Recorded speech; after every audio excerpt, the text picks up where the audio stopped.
Good Morning Night Vale is brought to you by The Disappearances of Lydia Fontaine, a new independently produced and crowdfunded 10-episode original audio drama.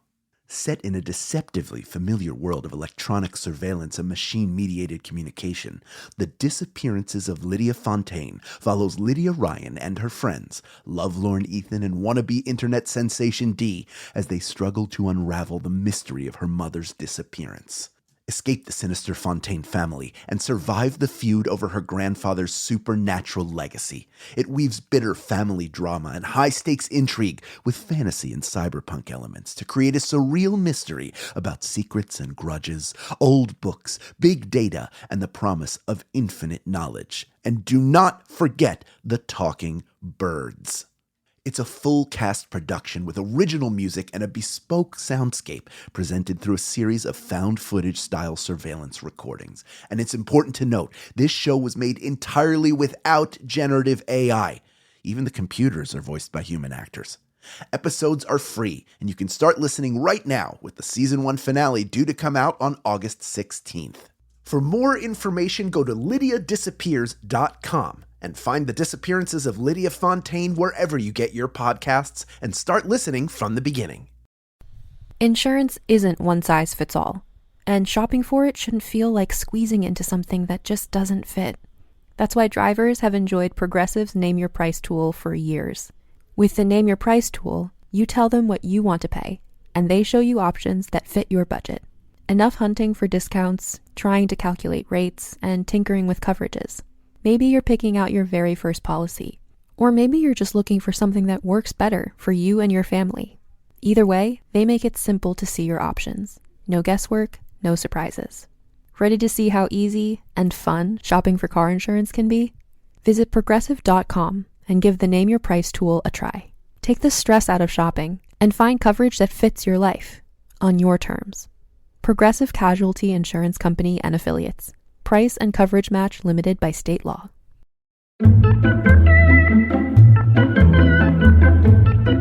We report only the real, the semi-real, and the verifiably unreal.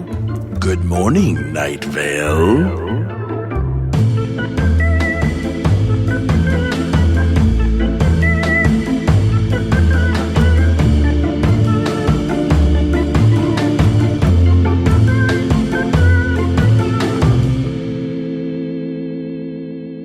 Hello, everybody. I'm Symphony Sanders, your cute baby friend. I'm Hal Lublin, and I'm a three-nager. I'm Meg Bashwiner, and I'm an adult. Welcome to Good Morning Night Vale. This is our show where we listen to old episodes of Welcome to Night Vale, and we talk about them. And that's what we do. We try to sound smart, we try to sound interesting, and we try. Because we're journalists. That's all we can do for you. Let's just try our best. Try our best to be amateur journalists talking to you about this show that we love. And today we're talking about episode number 23, Eternal Scouts. Yes, 2 Night Vale Boy Scouts become the first ever to achieve the rank of Eternal Scout. Plus, an update on the floating cat, changes in who gets to die, and a recruitment drive for a vague yet menacing government agency. Ladies, we're here, episode 23. I enjoyed this episode a great deal. What are your thoughts? Oh, yeah. I was super excited to get to venture back into the world of the Scouts and to see really, because we had talked about this before, like, what does being an Eternal Scout exactly mean? And I think we kind of found out, yeah? We did. We've learned the hard way. Yes. What being an Eternal Scout means. Yeah. The conversation that we had about the Scouts early on was something that we got emailed about quite a bit. People were telling us about all the different ways you can be a Scout. So I'm happy that we're at this episode finally, so we can talk more about that. It occurs to me that nothing in Night Vale, there's nothing in Night Vale that doesn't come without a price. Mm-hmm. So nothing good can happen without something terrible happening, and nothing bad can happen without something terrible happening. Yeah. Well, I mean, I've been watching a lot of this show called Once. It's basically about, and there's like a lot of magic in it. I mean, this is a trope in a lot of things that have to do with the surreal, supernatural, and magical that comes with a price. So this sort of magical world, of course, is going to come with a price, and oh, do they pay it? I kind of like that they're entombed though in the glass coffins, similar to Snow White. It made me think of that. Yes. Yeah, it made me think of that. But I want to go back to the beginning of this episode because I'm so excited about hearing about Koscheck again. Yeah, it's great that we finally get to check back in with Koscheck, and Koscheck has kittens. Oh my gosh, how cute. Mm-hmm. It's so exciting. Koscheck has kittens, and there's the part where they're talking about it's a he cat and he has kittens, and I'm like, yeah, Night Vale, you're 2013 woke. Way to go. Not only that, but it's that statement on like the selective pedantry that we all have. We all have it for something. Like when I was a kid or younger, I went to see the movie Hard Target with Jean-Claude Van Damme, directed by John Woo, in the theaters. My dad and I are sitting there, and these two guys in front of us are silent throughout the whole film, in which Jean-Claude Van Damme at one point rides a motorcycle by standing on the seat while firing a gun. They say nothing. He goes back to his family farm and gets his shotgun from when he was in the army or whatever he was in that movie. And he pulls it out of a box it's been in for a very long time, and it's completely clean. And one of the guys in front of us goes, yeah, like the gun would be clean. Like, that is the thing of everything that they just can't believe. And they have to point out, like, that idea of somebody in Night Vale going, but a male cat wouldn't have babies while all of this other weird stuff is going on. It's just, and you just accept it, yeah. Yeah, exactly. It's a comment on the limits to our suspension of disbelief. Yeah, those suspenders of disbelief, they get a little too tight. Eventually they just pop, one pops off, and then the next one pops off, and then the pants, the disbelief pants fall down. And then you're just embarrassed. That's right. And then you're just Winnie the Pooh in it, and everyone knows. Everyone knows. This episode had a jarring cold open, which is I was like, oh, I want to throw up with this fake news with the cold open. Yeah. Where it's like, we report the news. It's true, whether it's not true, or even if it's really, really not true. I was just like, I want to puke. I want to vomit. 2013 Night Vale. Sometimes content is a victim of the time in which it is consumed. Like, this was written a long time ago, but now that stuff sits a lot differently. Back when news was news. Yeah. There's a terrible thing about people disbelieving everything that's happening. I mean, or things that are true. It's hitting too hard close to home right now, and I never thought we would be in this place exactly. So I imagine that reading, like when we read these words again, we're like, oh, if they only knew back then what we know now. Yes. Silly past people. How could you?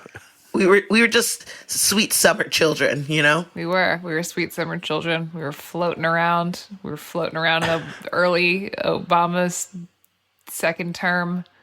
Yeah, everything seemed possible. We were much like Koscheck, floating in the bathroom. Heyo. Yeah. I like that Cecil has to ask station management if he can keep the kittens. He's like, I'll the last station management. It's like kind of this adorable little ask. And of course, station management is horrifying, and we still don't know what it means. But I like that. Would they have even found out if he didn't say anything? Because do they have to go to the bathroom? Like, why would they go in there? To smoke cigarettes. Yeah. That's where they go to smoke cigarettes and, cut up their clothing to look cool. But I think also getting in the boys' room. It's not a question of whether they use it. It's a question of whether they can control it. And if they can control it, then they will control it. Yeah. They want to control those kittens. Speaking of political stuff that probably sat better then than it does now, the whole part about not being able to die without government, like the welfare argument. Yeah, the idea of meritocracy, which is it's so brilliantly written. I love sort of allegorical arguments like this. I think it's written really well, but it does feel it's a lot less. It was a luxury in 2013 that now feels like we're in the fight of our lives. This is real. They've taken over. It's true. It's true. Yeah, just like even some of the language that I thought was like, if everyone gets to die, then no one really values death. You know what I mean? And like when he said he used to be young and idealistic and think death was a human right. And just like things like that we see now, at least us three, because we are of similar minds on things like healthcare and, human rights and being able to live our lives free and not have to fear for our lives every second of every fucking day. That we should have these just inalienable rights, and it's already turned on its head in Night Vale, and they're just like, nah, we don't need to have all that. It should be merit based as opposed to you just get to die. Ugh, bums me out. Bums me out that Cecil takes a hard conservative position too. Cecil is, yeah. But he's always kind of drawn that line on being on the side of the government, right? I mean, a lot of the times he's like, well, city council said, so we should follow those rules. Yeah, he makes that early endorsement of Hiram McDaniels. Yeah. Mm-hmm. I don't think Cecil would be for Trump, though. I just think Cecil's a hardline. The character comes off as like a hardline conservative. Yeah. Very conservative position. Yeah.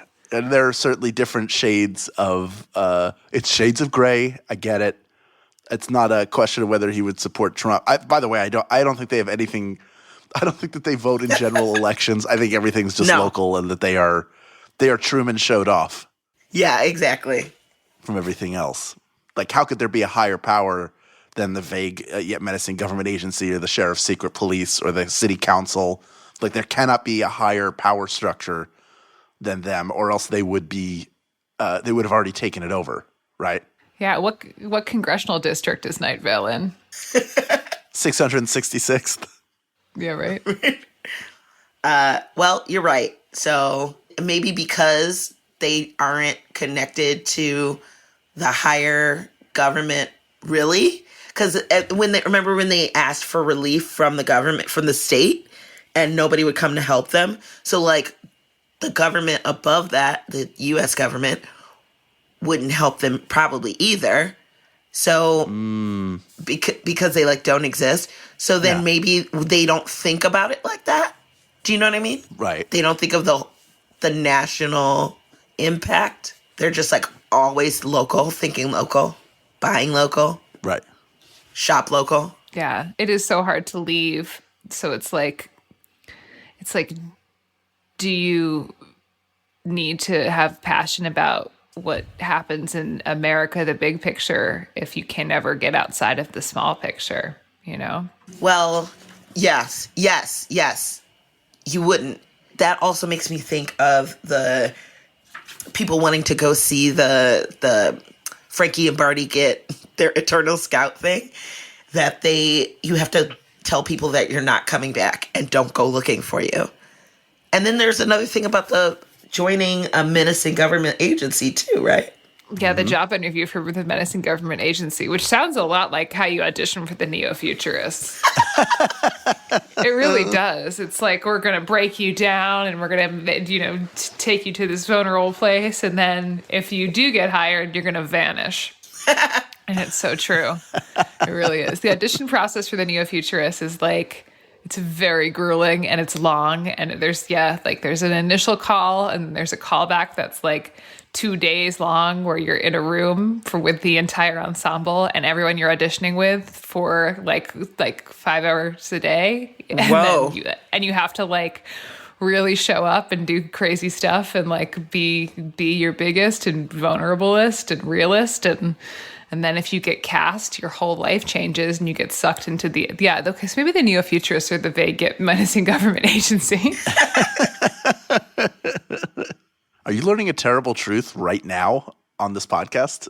Yeah. I mean, for a while, like when I first joined, I was like, I could see why people would call this a cult. And then like a couple more years in, I was like, oh, I'm in a cult. And then it was like, oh, I'm a cult leader. And then it was like, oh, I got to go. And then you went to the Yellow Deli. And then I went to the Yellow Deli and I was like, this bread is nice. Did they let you upstairs? That's how you know you're really in. When you get up to that little locked door right next to it, right next to the entrance to it.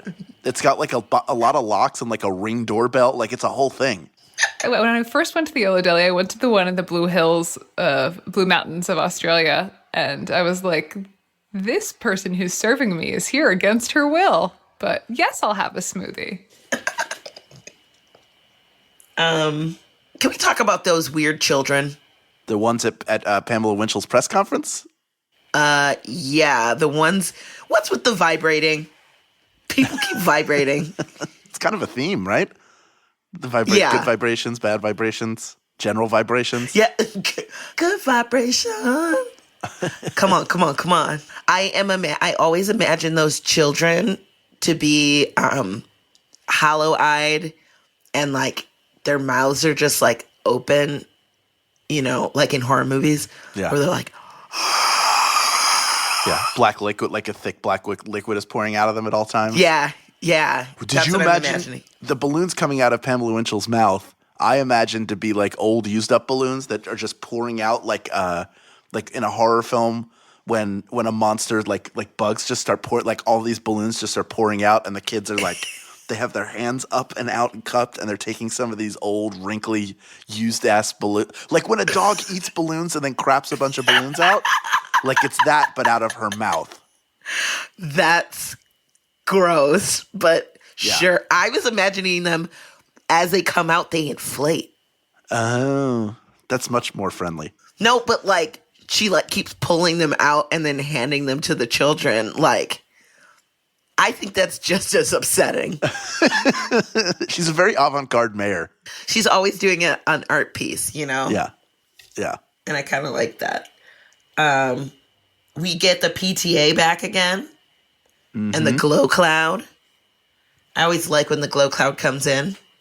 I did make a note about the Vega menacing agencies. I hate to go back to this, but I was just looking through my notes.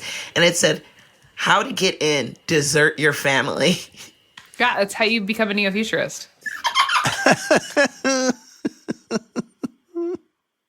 Talking about the PTA for a second, going back to that. Yeah. Did you guys have soda machines in your schools? Yeah, we had a vending machine, but like I don't know, I never really dealt with it. Yeah, we had soda machines. Was it a big deal? Because we did too. We had one soda machine and one vending machine, and I feel like there was controversy around it, and it is like the least controversial thing on earth to have a vending machine and a soda. It's not like they had like pornos and Jack Daniels in either of the machines. It was like a regular Coca-Cola machine, and then do you want some handicapped cheddar fries? I think that concern is like based around like having too much sugar for your kids, or like having them eating junk food instead of real food. And I'm like, why don't you just make sure that your kid is eating real food though, too? Like them having like one snack isn't gonna kill them. But I mean, that also comes from me. I was never a big soda drinker, so doesn't really affect me. I think this was during the like big soda ban, where they were in New York City when they started to ban like the gigantic biggest gulp beverages, because they're like, you can't, no person should have that in one serving. So like no like single serve like gallon of soda. When it's just a tub of soda, it looks like a bucket of chicken. But it's soda. I used to get that Diet Coke from On the Run, that like from the fountain machine, and it was like the 64 ounces, and like 64 ounces of Diet Coke, like no one should drink that. Like, what's the maximum amount somebody should drink in ounces? Like the one can, like, you know, once a year, like. But people drink those like the bottles. Like I know people that drink 2 or 3 of those a day. Oh, my dad used to he would get, I think it was just regular Diet Coke. I'm pretty sure. He would bring like a 6-pack in the car, and then he would drink it. He would drink so much Diet Coke, and he was losing weight at the time. He would have a 6-pack of soda in the car? Oh, he would, I don't know. It was just like the backseat of the car, because he would drink it and then like throw the, like he would, you know, close the bottle and throw it behind like a friggin' bachelor, and then you get in the car, and be like, Dad, what's going on? There are so many empty bottles back here. And then you had to like get the bottles into a bag, and then there's a trash can in the garage that's just for the bottles of Coke. Now it's water. What? Now he's drinking a lot more water. But he was like, he got into like, he would fixate on something. Like it would be Diet Coke, and then at one point eating carrots was like the thing. So he ate so many carrots that he got jaundiced. No. He put He so started much to turn carrots. orange. He That's started great. to turn orange. He was like he had a bad spray tan just from eating he would get a giant bag of baby carrots and like Bugs Bunny the thing. He'd just be like over and over and probably drink Diet Coke to wash it down. Oh wow. That's so crazy. Yeah. I don't want to think about what kind of poops that makes. But now I am. Yeah. Well, if this will help you get your mind off of that, I met a dog who was a corgi recently who would let you balance. He loves carrots, baby carrots. And you could balance it on his nose, and he would hold it there until you said, okay, and then go get it. And then he would drop it and then eat it. He loved carrots. I'll send you the video. Isn't That's that like great. a dog is like a crackhead where it's like, I'll do whatever you want as long as I can have the carrot. You can do whatever you want to me. You can put the carrot on my nose and I'll wait. But I I'll don't be feel so bad. good. Like the dog's gonna like it, and it's healthy. The dog's course. not gonna get jaundice. The corgi starts to turn orange, Like more orange. Yeah.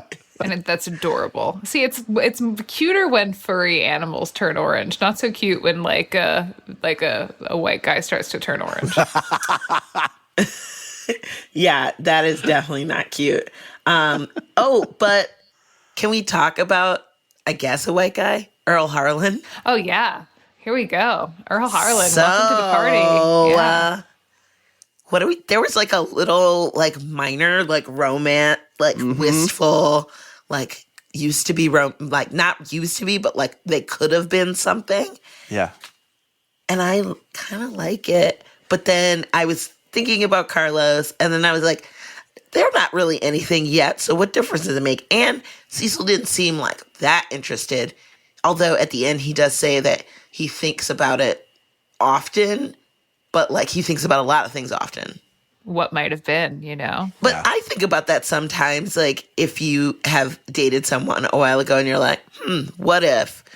And then I quickly think of something else. Yeah, or like it kind of, the vibe I kind of get is that maybe this is just like my bias of knowing how into Carlos Cecil is, but like the like you kind of get the vibe that maybe Earl was a little bit more into Cecil than Cecil was into Earl. Totally. Yes.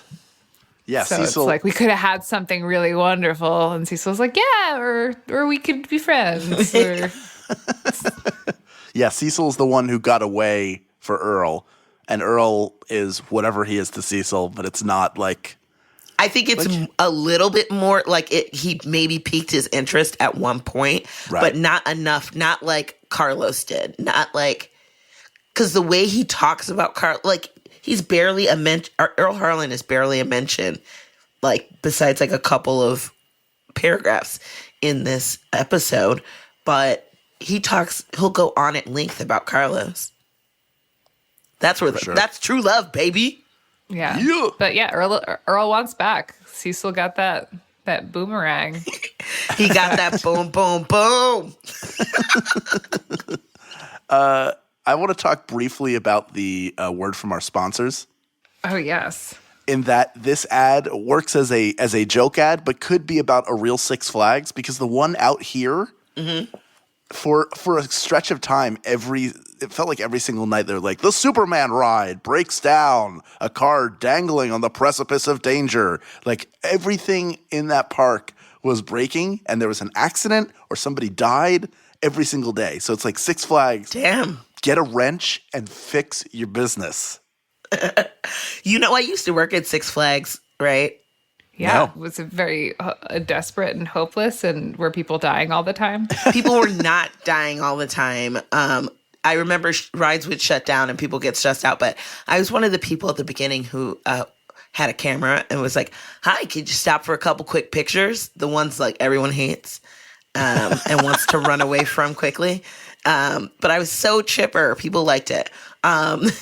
This one guy told me that the CIA was looking for him. That's why I couldn't take his picture. And I was like, so why are you at Great America then? Like, why are you at Six Flags? There's cameras everywhere. He was the Zodiac killer. Ted Cruz? Who's Ted Cruz, his dad? But I love Six Flags. Have you guys been? Well, have you gone to that one? I am scared because of how many rides are breaking. I did go to Disneyland yesterday, and that was enough excitement for me. You went to Disney yesterday? I did. Jennifer and I went. I'm so jealous. Oh, my God. And we went on Guardians of the Galaxy Mission Breakout, where the Tower of Terror once stood. And we really enjoyed it. Instead of just being terrified, I laughed the whole time. And then Jennifer was enjoying my laughing at it. You don't like scary stuff, right, Hal?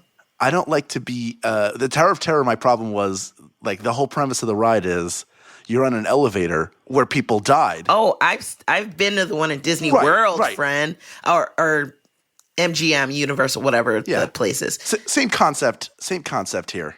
But every time I get on an elevator, and I'm not scared of elevators, I will get on any elevator anytime, anywhere. But there's always a part in the back of my head that's like, is this going to be the time the cable snaps and I fall to my death? And it crashes down to the bottom. Yeah. Which is the whole concept of the Tower of Terror is like, this elevator is where everybody died, and now you will, dumbass, have fun, bitch. And then boom, you're dropping and shooting up in the air. The ghost's trying to take your life. Not today, Satan. Not today, Satan. I actually have been on an elevator that dropped 6 floors. But I didn't die. Did you jump? I did not jump. I've heard you could just jump when it's about to hit the ground and you're fine. And you'll be fine. And you'll just land on the rest of the bodies in the elevator. Yeah. I used to work for those of you who don't know, I used to work for a fraternity years and years ago, the headquarters. And we had an event where there were lots of undergraduates. And undergraduates think it's funny to pile into elevators to see how many people can fit. And I was at the back, and since I'm a small person, people just squished in, and the last thing I saw was the elevator still halfway open, and we just dropped. And then it caught the emergency thingy caught us. But we were like halfway in between a floor, like the second and third floor at that point. So that was fun. I'm happy you made it out. Thank you. Me too. Oh, no, I'm a ghost. You buried the lead here, though. You worked at a fraternity? Oh, yeah. For like 6 years. Well, I have a lot of questions about this, but I'm we're gonna have to talk about that off show because those secrets I was sworn to keep. I'm gonna save it for off air. But let's go back to one thing that I thought was really interesting was the community health tips. And okay, so I get they're like, there's too much blood, stop bleeding at home, like finish bleeding at home. Yes. But the thing that got me the most in that whole part was the copper magnetic bracelets. It's so specific. Them shits they don't even work. You tell that to people who spent their life savings buying them. Wait, what? I don't know. They were very popular for a while. People were super into them. People thought they could cure cancer. But people didn't spend their life savings on it, did they? I don't know. $49.99 might be someone's life savings. That's mine. My favorite visual so far in this show is Suzanne Thurgood lighting a cigarette and placing it expertly into the mouth of a low-flying hawk. Like, it just flies by and it's like, ah! And like, she sticks a cigarette. I literally just wrote, what? And triple underlined it. And then a distant clock tower chimed at the quarter hour and a gentle rain began to fall. It's a John Woo movie. Yes, I was like so cinematic. Yeah. This whole bit is hilarious. The part, even just the beginning, the part of the beginning, the Night Vale Medical Board announced that they can't help you. Not if you're going to keep screaming like that. I love it. And then so after the weather happens And we'll get to that in a moment, listeners. But after the weather happens, Cecil comes back on and is like, oh, everything's over. The kids are gone.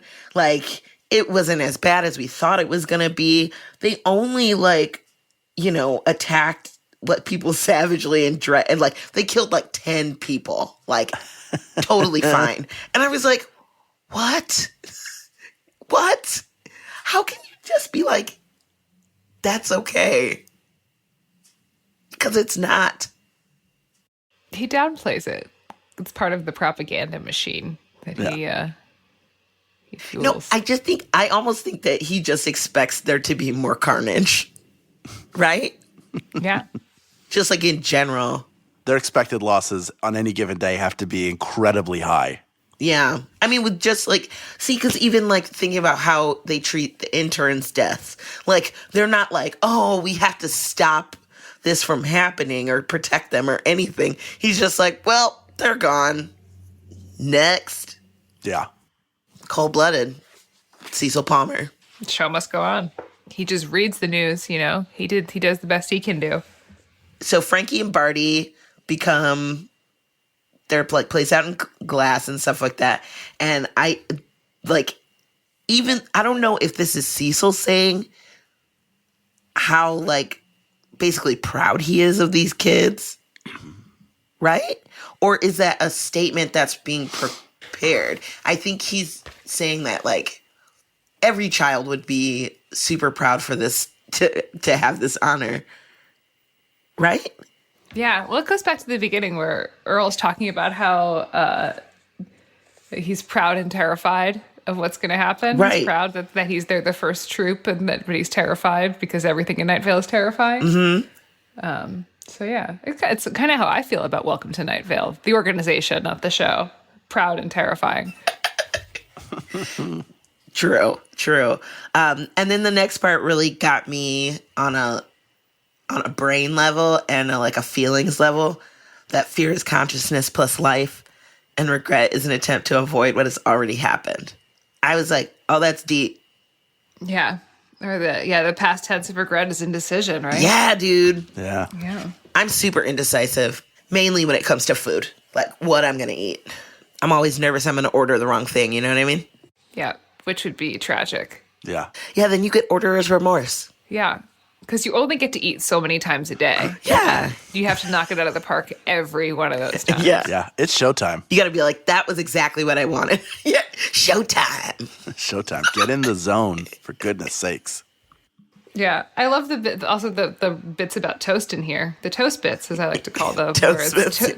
Toast is bread held under direct heat until crisp, and then the past tense of toast is toasted. And that's this whole bit is a piece from what the time traveler will tell us, a play that Jeffrey and Joseph wrote together. At the beginning of their artistic collaboration, that was just kind of lifted whole hog from that script and plopped right into this one. Oh wow, I didn't know that. Yeah, there was a lot about toast in that show. It was one of the images that they used a lot. And because toast it's a really cool thing to make on stage because it has a beginning, a middle, and an end, and it smells like something. And then afterwards, the audience gets to eat something, which is nice. So toast has a lot of theatrical power, I think. But yeah, it was an image that they used in their show. Yeah, there's a lot of visceral sensations when it comes to toast, especially what toast smells like. Everybody knows what toast smells like. And you know when toast is too done. Yeah, burnt toast. How do you like your toast? Like a medium brown. Okay. What about you, Holly Howe? Light to medium. I don't want it burnt. I also like light to medium because I want it to be kind of dry and crisp on the outside, but then still kind of with a soft chewiness to it. Yeah, I don't want it to cut the roof of my mouth. Yeah, that happens to me all the time. I have a very sensitive upper palate. Yeah, me too. I think that's because I burn it a lot because I eat food before it's cold enough to eat. It's usually hot, melted cheese, stuck to the roof of my mouth, and I'm Just spitting stuff into the sink when I'm cooking. Yeah, happens to me a lot. The thing I find interesting about this section is that it is lifted from another piece of work, but it is the second episode of the past three that kind of ends with a little paragraph about exploring regret and exploring what possibilities of, like, you know, doors being closed and possibilities becoming impossible. Which we've explored a lot in the last couple of episodes, that sort of sliding doors sort of idea of like what could have been, what might have been, and just reflecting on that. And I don't feel like it's like a look back on those things and like feel those things, feel regret, feel all those things. It's more of a like, let that enter your mind and then let it go out again sort of thing. Does that make sense? Yeah. More of a yogic. Yeah. Yeah. I think that's why it spoke to me so much. I think it's about like examining regret, and maybe not the specifics of regret, but the concept of regret, and that it does have applications to everyone's individual life, but it also is this other thing that is universal and encompassing throughout history, is what might have been. Yeah. Up next, we hear from fans and friends of the podcast about their theories, comments, and questions. But first, a conversation about this episode's weather, which is Too Much Time by John Vanderslice, which I think is a great song to go with this episode. Yeah, I wrote down very 80s in the best way, because there's like a lot of synth sort of sounds to it, but it made me think of like The Cure or Depeche Mode or something. Like great song. I love the lyrics, and I like the music. It was very catchy, but it was like really easy listening, and like the his voice was just like, I don't know. It reminded me of those bands. Yeah, I thought that this was appropriate for the episode with Earl, and for the one with the one that does have the paragraph at the end about regret and indecision, because it's like, it's about not being able to find someone because too much time has passed. Misconnections, and I think it's interesting. Yeah, so John Vanderslice is a cool guy. He has I think one or two all analog only recording studios in California. So he has those things. Then he does a lot of music himself, but he also is a producer and produces albums for lots of bands. Specifically, of interest to me as a Mountain Goats fan, he produced a number of Mountain Goats albums, including The Sunset Tree, which is one that is very popular, one that I think has a lot of great songs on it. Yeah, it's a very the song's got a lot of power to it. It's got like a lot of force in a good way. Like musically, it's just like really rich and full. Yeah. When I was doing my cursory Google of the song and the artist, I found a thing that he wrote about or was interviewed about in The New Yorker, about how when he was touring, he had a near-death experience and then was just like, that's it, I'm not doing this anymore, like instantly. What? He's like, the story was that he was in a van that almost flipped over, and as soon as like everything righted himself, he was like, I'm not touring anymore. Like just as soon as like the car straightened out, he's like, I'm not doing this anymore, I'm not going to die in a van. And then came off the road. Wow. I'm planning on dying in a van on tour, so I don't know. That's what the odds are, right? You're scheduling. That's right. If you spend most of your time in a fucking van, then you're probably dying. Accidents occur within 10 miles of the home, and when your home's a van, you're going to die in a van. That or in the bathroom during one of my mini tubs, my hot tubs. Worst place to go.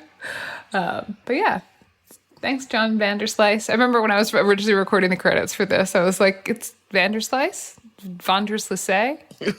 Vanderslice? Just trying to be funny with Joseph. And so I always think of him as John Vanderslice. I think that's right. I think he'd approve. Stay right there. Good Morning Night Vale will return after a brief break.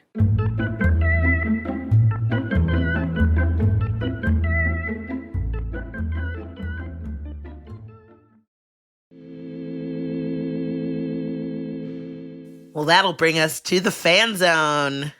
Into the Fan Zone. Bow, bow, Zone! Fan Zone! Fan Zone. Here in the Fan Zone, Cooper writes, "Hey, ya sentient cloud, kick-ass book lover, and underappreciated scone lover. Cooper here to give you a little heads up that there might be a few Boy Scouts out there that have been influenced by older scouts who listen to Welcome to Night Vale. When I was living in my hometown after college, I volunteered as an assistant scoutmaster at my local Boy Scout troop and decided to attempt to introduce some Night Vale propaganda into the activities and troop life. With that said, it caught on quickly and grew into something I could not control, as it should. Our troop named one of their patrols the Glow Cloud Patrol and basically worshipped the podcast. Aw, that's so cute. Even though they had no idea what it was at first. Later on, I introduced them on a trip to a camp out to the audio, and a few of them fell in love with it. Fast forward 3 or so years later, I'm in Chicago working with another scout troop. Hey, I live in Chicago. The senior patrol leader in the troop was an avid listener, and we had a 5-hour-long talk about our love of the podcast and the mythos that has sprung up in its wake. One more personal note. This podcast and the whole Night Vale Presents network has gotten me through some mini archaeological excavations and research papers. Thanks for everything, and I will forever be a faithful listener to the sweet sounds of the strange become normal of Welcome to Night Vale. Sincerely, Cooper Sheldon." Well, Cooper Sheldon, thank you so much. You are a sweet doll face, and we appreciate that. And that you're passing on your love of Night Vale, as we call the mission, to the youth. We don't call it that. At the Yellow Deli, we call it that. Yeah. The neo-futurists, we call it that. Yeah. All the cults I belong to. I think that's nice. Cooper, thanks so much. That's great. I love the concept that you just kind of put a bug in the ears of the other scouts, and then they just ran with it before they even knew what it was. But they just latched on to the weirdness that of you telling them about it, and they ran with that. So next up, we have a voicemail from Christian. Good morning, Night Vale. My name is Christian. I am calling from California, and I wanted to let you guys know what my Koscheck headcanon was. It's actually very similar to Hal's. I also thought that he was a black cat at first, and I also had the image of him being picked up by the midsection, pretty much exactly. The only difference is the style of the bathroom. I imagine it it's the bathroom at my office job, where you walk in, there are 2 urinals to the left and a stall directly ahead, and then 2 sinks on the right side, and then he just is floating in the corner next to the garbage can. Also, I wanted to confirm that Symphony is correct. Webelow is a tier of scouting. It's the last tier that I made it to before I stopped going. Anyway, I just wanted to call and thank you guys for making all of your shows and just being fantastic podcasters. Have a good day. So yeah, thank you so much, Christian. We appreciate you calling in and letting us know about your Koscheck headcanon, and that you do agree with Hal. That's great. And that I'm correct. And that Symphony is correct. So all around, thanks for confirming our existence and our biases, and for checking in to us on the show, and and for sharing your headcanons. Yeah. Jacob writes, hello, Jacob. Not Jacob's name. It's just Jacob, but I like to say it. Jacob. I noticed that the episode on Eternal Scouts is coming up, and I wonder if the reason Eternal Scouts are encased in glass and put on a pedestal is to mirror how those people outside of Night Vale that attain Eagle Scout, the highest non-Night Valian rank, are held to high standards and automatically expected to be the best possible people. Also, with modern scouts beginning to bring in girls as well, do we expect that change to occur in Night Vale? And who will be the first female Eternal Scout? Sincerely, a curious Eagle Scout and middle school science teacher, yours in weirdness. Well, thank you, Jacob. These are all very good questions and a very good point. I would understand that an Eagle Scout is held to a higher standard, especially through everything you have to go through. It's something hard to attain. People will automatically assume some status with it. not only in terms of the rank you've achieved, but in terms of the strength of character that it would involve to hold it. So it's certainly possible. And if that's what you see in it, then it's true. As for girls being brought in to the Scouts, I think it only makes sense. And who would be the first female Eternal Scout? I would assume it would be Tamika Flynn, right? Me, baby. Yeah, of course. Feels like it. Yeah. But girls can't be scouts. They'll just cry the whole time and get their period. Yeah, that's I right. know. They should all just Our calm stupid down. small girl brains. They're just being hysterical. Jacob, thank you for writing in, and thank you for being a teacher. We need more of you. Yeah, we appreciate that. But yeah, thank you so much for writing in and for thinking about what the implications of girls coming into the Scouts in the world and in Night Vale. We appreciate you thinking about that. We didn't have programs like that when I was a youth. There was girls were not allowed in the Boy Scouts. We had an organization that we did, which was, God damn it, it was called the Indian Princesses. Which is so fucked up, but it's what it was called. Now it's called Adventure Princesses. Have we talked about this on the show? Anyway, so now it's called Adventure Princesses, which is still not quite better. At least it's not culturally appropriating at this point. Yeah. There wasn't a lot of rules. There was a lot of us playing, like us being unsupervised around live fire. What? And yeah, it was great. It was really great. I still am friends with some of my fellow Indian princesses, and they're all such badass ladies who can like start a fire and like ford a creek and But we were just feral children out in the woods. You'll all be very useful on our Oregon Trail. Yeah. I got some pretty good outdoor skills, I have to say. Nice. But you're also very delicate. Yeah. My body's no good, but I can like use it till it breaks in a way that will provide heat and food for us in the woods. Thank you. Thank you for your sacrifice. Hey, well, the least I could do, right? Yes. Next up, Anthony writes, my other theory is relating to the Scouts. In hearing the new ranks of the Scouts, I instantly thought of vampires. Ooh. Eternal Scout sounds like someone has reached full vampire status, destined to live forever until they get their sunlight badge, which would, of course, demand the ultimate sacrifice. Wow. Anyway, I thought I would share with you. Love listening to your show, and welcome to Night Vale. Thanks, Anthony, Canberra, Australia. Although Down under. I'm really bad. Down under. Nope. Down under, Anthony. Down under. So it'd be Canberra. I'm very interested in what the first theory is that's not in here. Or did Anthony just write at the beginning of it is just, my other theory is, and we're left to wonder, in which case this is a brilliant piece of art that you have sent, Anthony, because my wheels are spinning and turning at an incredible rate as I try to figure out what possibly could the first theory be. Is it related to this other theory? Or, since it says my other theory, is it completely different? It's like that prank where you get 2 chickens and you write 1 and 3 on them, and then you release them into a building, and they're always looking for 2. They never find 2. Anthony wrote a longer email, and I edited it to just this part.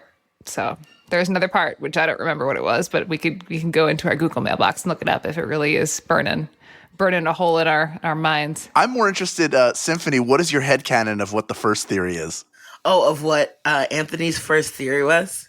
Yeah, what do you think the first theory is? Oh, that Night Vale is all in Cecil's head. Okay.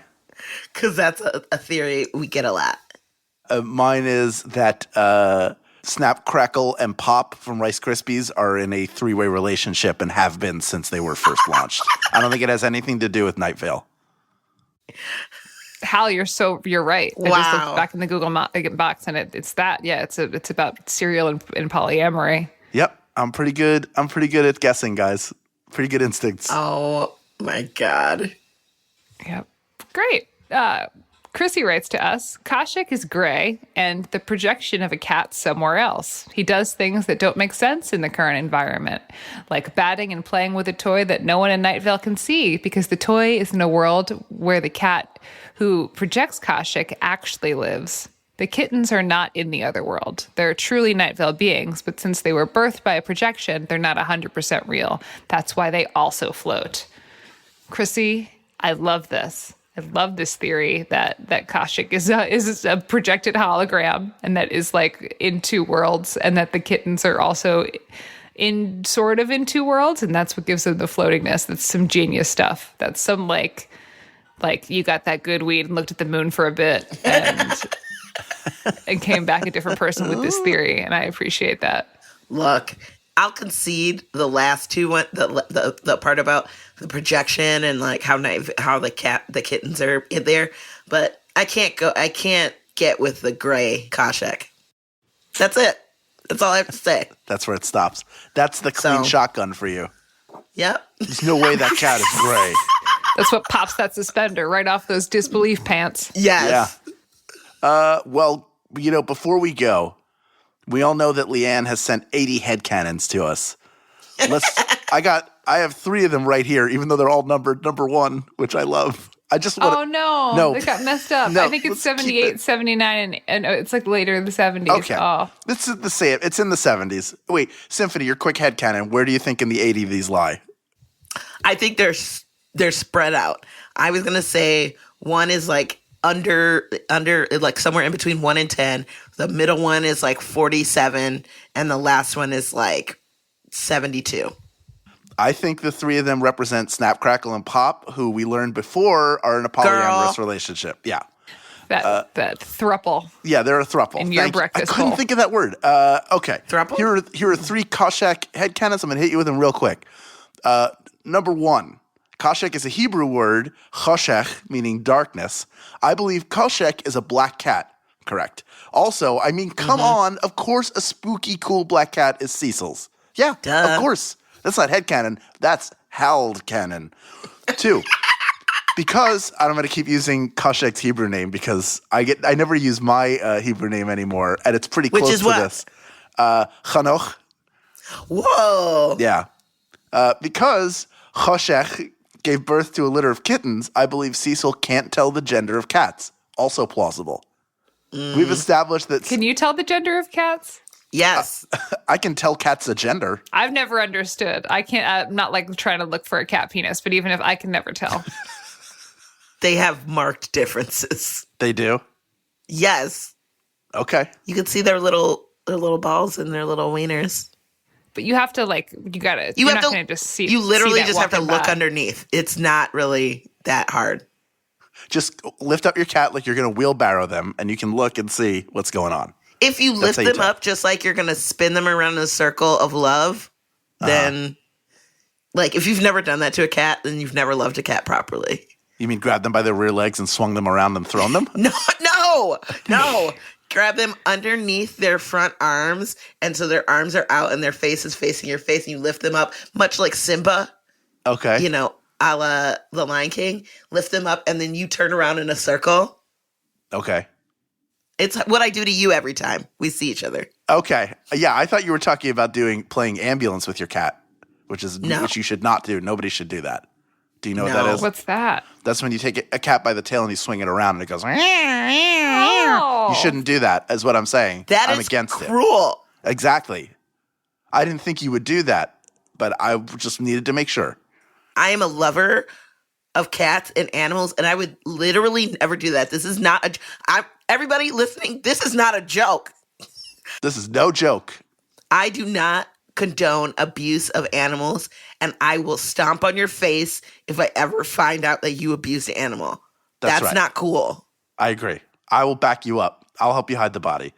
Third, Koscheck headcanon. Janice Palmer is the parent of Mixtape the Kitten. Sure. Wow. I'm here for it. I'm here for it too. All right. Yeah. Thank you, Leanne. Yeah. I named Mixtape the Kitten. You did? Yeah, well, because you do really good names for animals. Well, that's with Joseph and I we were in Italy and in Rome, and there's like this old ruin in Rome that you can look into, and it's like a big empty ruin, but it's full of cats. And we were just like sitting there and just naming the cats, and I named one of them Mixtape. And Joseph thought that was cute. And then, soon Mixtape the Kitten was in Night Vale. Well, I believe it. Boom. I think Mixtape's a good name for a cat. It is. Yeah. And I think there should be a cat out there named Mixtape. If you have a cat out there named Mixtape, please send it to us. But until then, thank you guys so much for listening. And next week, we'll be talking about the episode, The Mayor. Good morning, Night Vale. Good morning.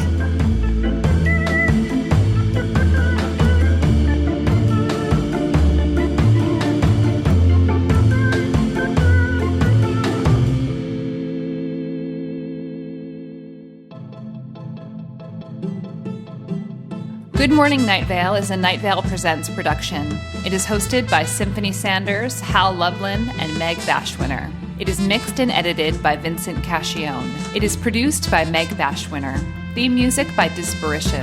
Special thanks to our fans who submitted their thoughts this week. Leave us a voicemail at 929-277-2050 or email us at info@goodmorningnightVale.com to share your theories and ask questions, or to invite us to your Friendsgiving murder mystery dinner theater. This show is powered by our patrons like Kathy Fink, hi Kathy, Willow Jordan, Shadow Side, Catherine Myers, Richard Young, and Kyla Hernandez, some of whom will be receiving weird boxes in the mail from me very soon. If you are interested in supporting this show in exchange for lots of fun, exclusive, insider, hyper-cool kid content, check us out at patreon.com/goodmorningnightVale. For more information on this show, go to goodmorningnightVale.com and follow us on Facebook and on Twitter at Night Vale Chat. Special thanks to Christy Gressman, Jeffrey Craner, Joseph Fink, and Adam Cecil. Today's adverb is victoriously. She emerged from her office victoriously after recording this week's credits, for she was now free to sit upon her sofa and keep up with those Kardashians.